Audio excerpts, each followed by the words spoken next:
कभी सोचा है कि ऑनलाइन दुनिया में जो छोटी छोटी लाइनें हम अक्सर नज़रअंदाज कर देते हैं, वो भी अपने अंदर पूरी कहानी छुपाए हो सकती हैं। चलिए आज हम ऐसी ही एक लाइन की गहराई में उतरेंगे और देखेंगे कि ये हमें क्या-क्या बताती है। तो ये रही वो लाइन, इंस्टाग्राम के वेब पेज पर सबसे नीचे एक कोने में पड़ी हुई। देखने में तो बस कुछ शब्द है ना? पर असल में इसका हर एक हिस्सा एक खास मतलब रखता है।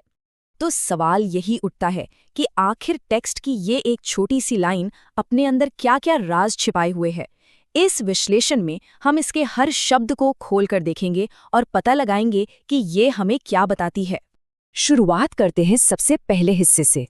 ये हिस्सा प्लेटफॉर्म के साथ किसी के भी पहले इंटरैक्शन को दिखाता है।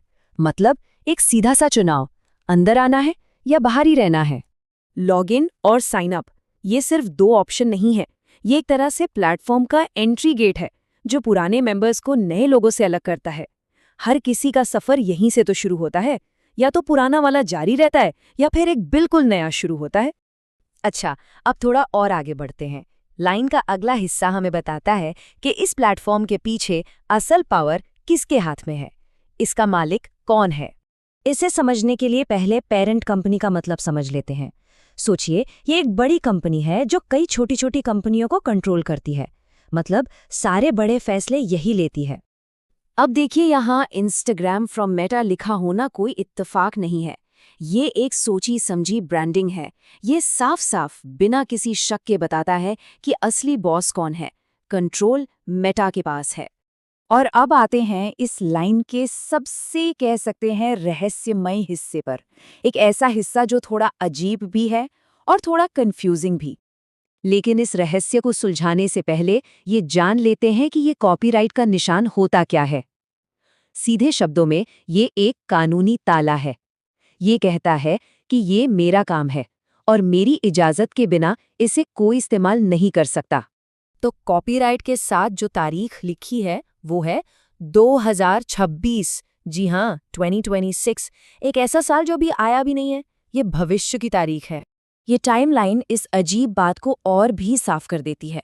हम आज में हैं, लेकिन कॉपीराइट का दावा भविष्य के लिए किया जा रहा है। ये थोड़ा अजीब नहीं है? तो सबसे बड़ा सवाल यही है, कोई भविष्य के लिए कॉपीराइट क्यों क्लेम करेगा? क्या ये बस एक टाइपिंग की गलती है या फिर ये भविष्य को ध्यान में रखकर बनाई गई कोई बहुत चालाक कानूनी स्ट्रैटेजी है? सच में ये एक पहेली है। चलिए, अब तक जो भी हमने अलग अलग टुकड़ों में देखा उसे एक साथ जोड़ते हैं और देखते हैं कि पूरी कहानी क्या बनती है। तो पूरी कहानी कुछ इस तरह है। पहला कदम एक दरवाजा खोलता है जहां ये तय होता है कि कौन अंदर आएगा। दूसरा कदम मालिक का नाम बताता है, मतलब कॉर्पोरेट कंट्रोल का खुला ऐलान। और तीसरा कदम वो भविष्य के लिए कानूनी दावा ठोक देता है। ये तीनों मिलकर हमें बताते हैं कि यूजर को कैसे एंट्री मिलती है, कंपनी पर कंट्रोल किसका है और भविष्य के लिए उनकी कानूनी तैयारी क्या है। तो आखिर में ये सोचने वाली बात है, हमारे चारों तरफ इस डिजिटल दुनिया में और ऐसे कितने फुटनोट्स हैं जो इतनी बड़ी बड़ी कहानियां सुना रहे हैं। शायद अब से हमें इन छोटी छोटी डिटेल्स में थोड़ा और गौर करना चाहिए।